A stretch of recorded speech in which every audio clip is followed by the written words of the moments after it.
स्वागत है मित्रों आप सभी का। टूटने लगे हौसले तो ये याद रखना, टूटने लगे हौसले तो ये याद रखना, बिना मेहनत के तख्तो ताज नहीं मिलते, बिना मेहनत के तख्तो ताज नहीं मिलते। चढ़ लेते हैं अंधेरों में मंजिल अपनी, पढ़ लेते हैं अंधेरों में मंजिल अपनी, क्योंकि जुगनू कभी रोशनी के मोहताज नहीं होते, क्योंकि जुगनू कभी रोशनी के मोहताज नहीं होते। स्वागत है मित्रों आप सभी का।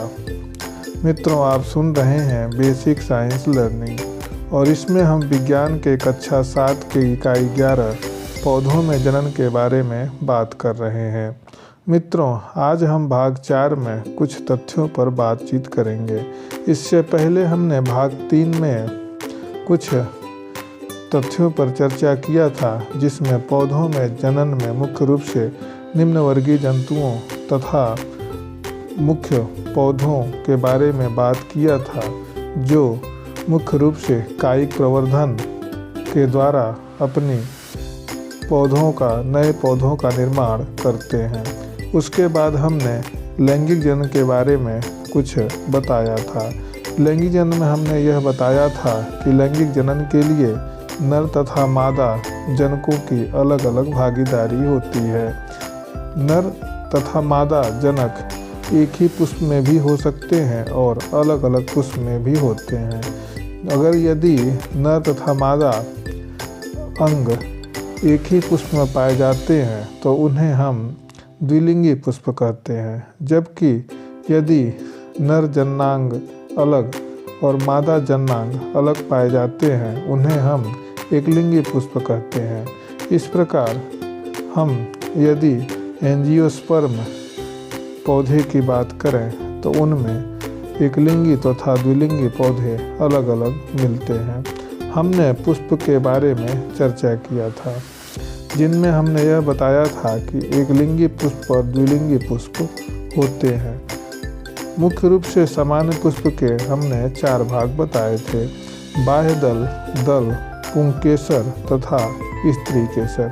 ये पुष्प के मुख्य रूप से 4 भाग हमने बताए थे। आज हम इन चारों भागों के बारे में डिटेल्स में चर्चा करेंगे। सबसे पहले हम बाह्य दल के बारे में जानते हैं। ये सामान्य तौर पर हरे होते हैं। कली की अवस्था में ये पुष्प के भीतरी अंगों की सुरक्षा करते हैं। हमने यह देखा कि जैसे हमने गुलाब के फूल में ये या अन्य पुष्पों में हरे रंग की जो हम संरचना देख रहे हैं, यही बाह्य दल हैं। और ये चूँकि हरे होते हैं इसलिए ये प्रकाश संश्लेषण में भी सहायता करते हैं। अब हम दल की बात करते हैं। दल यह पुष्प के सबसे आकर्षक अंग होते हैं। प्रायः ये रंगीन होते हैं। विभिन्न पौधों में पुष्प में दलों की संख्या और रंग भिन्न भिन्न होते हैं। कई दल मिलाकर के दलपुंज कहलाते हैं। ये दल गुड़हल में लाल, कनेर में पीला, गुलाब में गुलाबी और चमेली में सफ़ेद रंग के होते हैं। हम गुड़हल के लाल पुष्प को देख रहे हैं।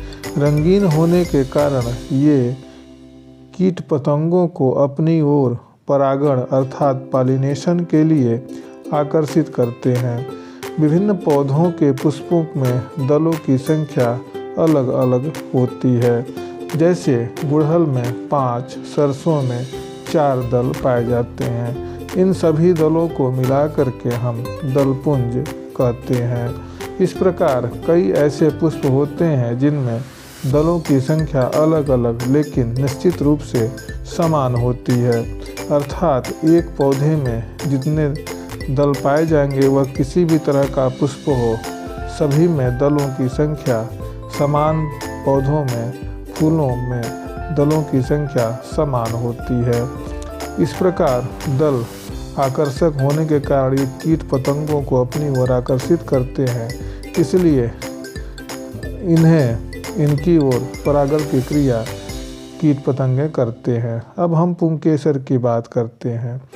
पुष्प के भीतर धागे तथा तंतु जैसी कई छोटी छोटी रचनाएं हमको दिखाई पड़ती हैं। इन रचनाओं को हम पुंकेसर कहते हैं। पुंकेसर का ऊपरी सिरा फूला हुआ होता है जिसे हम परागकोश कहते हैं। हम देख रहे हैं कि पतला पतला ऊपर का जो पीला भाग है, जो छोटी छोटी संरचनाएं है, यही परागकोश कहलाते हैं। परागकोश में चूर्ण के समान नन्हे नन्हे कण भरे रहते हैं, इसे हम परागकण कहते हैं। ये परिपक्व हो जाने पर परागकोश से बाहर निकल जाते हैं। ये परागकण हवा, पानी, कीट पतंगों तथा अन्य जंतुओं द्वारा अपने पुष्प या दूसरे पुष्प के वर्तिकाग्र पर पहुंच जाते हैं तथा परागण की क्रिया करते हैं। यह अपने एक ही पुष्प में भी हो सकता है तथा अन्य पुष्पों में भी हो सकता है। यदि एक ही पुष्प पर परागकोश उसी पुष्प पर पड़ जाते हैं तो उन्हें हम स्वपरागण कहते हैं, जबकि दूसरे पुष्प पर पड़ेंगे तो उन्हें हम परपरागण कहते हैं। इस प्रकार पुंकेसर एक नर जननांग होते हैं और ये परागण में मुख्य रूप से सहायता करते हैं। अब हम स्त्री केसर की बात करते हैं। स्त्री केसर को हम जायांग भी कहते हैं। यह पुष्प का मादा भाग होता है तथा मध्य में स्थित होता है। इसके 3 भाग होते हैं। नीचे का फूला हुआ भाग, जो उभरा हुआ भाग होता है, उसे हम अंडाशय कहते हैं। अंडाशय से लगी नली जैसी संरचना वर्तिका और वर्तिका के अग्रभाग पर फूली हुई रचना वर्तिकाग्र कहलाती है। प्रत्येक अंडाशय में एक या अनेक बीजांड होते हैं, जिसमें मादा युग्मक, जिसे हम अंड या एग कहते हैं, उसका निर्माण होता है। इस प्रकार पुष्प के सभी भाग एक आसन पर टिके होते हैं, जिन्हें हम पुष्पासन कहते हैं। यदि हम सरसों या गुड़हल के फूल को देखें तो क्या पाएंगे कि इनमें पुंकेसर तथा जायांग या स्त्री केसर दोनों एक ही पुष्प में पाए जाते हैं, इसलिए इन्हें हम द्विलिंगी पुष्प भी कहते हैं। अब हम एक क्रियाकलाप करते हैं कि एकलिंगी और द्विलिंगी पुष्पों में हम किस प्रकार से अंतर कर सकते हैं। इसके लिए हम किसी भी फूल को हम लेते हैं या कई प्रकार के फूलों को लेते हैं, जैसे पिटूनिया, अमलतास, जिसे हम कैसिया कहते हैं, उसमें हम गुड़हल का फूल, गेंदे का फूल, भिंडी का फूल, लौकी का फूल, करेले का फूल, खीरा, पपीता आदि के फूल ले लेते हैं। साथ में ब्लेड, चिमटी, जिसे हम फोरसेप कहते हैं, और सफ़ेद कागज़ की शीट लेते हैं। उसके बाद हम ब्लेड की सहायता से इसे उदग्र रूप से, यानी ऊपर से नीचे की ओर 2 भागों में काटते हैं। ध्यान रहे कि फूल का जो स्त्री केसर या जायांग न कटे। कटे फूल के दोनों भागों को सफ़ेद कागज़ पर फैला करके रखते हैं। फूल के विभिन्न भागों को जब हम सावधानीपूर्वक निरीक्षण करते हैं तो पाते हैं कि जो एक प्रकार के फूल हैं, जैसे लौकी, खीरा, करेला, पपीता, ये हम जब पहचान करते हैं तो क्या देखते हैं, इसमें 3 प्रकार की ही संरचनाएं पाई जाती हैं। यदि इसमें 3 प्रकार की संरचना, जैसे रंगीन भाग को घेरे हुए हरा भाग और मध्य क्रीम में पीत रंग का पुतंतु या उभरा हुआ आधार अलग अलग होता है, इसको हम देखें तो हम पाएंगे कि ये एकलिंगी पुष्प है। जबकि यदि हम इसके भाग की चर्चा करें तो पुष्प का हरा भाग बाह्यदल होता है, रंगीन भाग दल या पंखुड़ी होता है, जबकि क्रीम या पीला रंग का जो तंतुमय भाग होता है वह पुंकेसर होता है। केंद्रीय भाग जिसका आधार चौड़ा है वह स्त्री केसर है।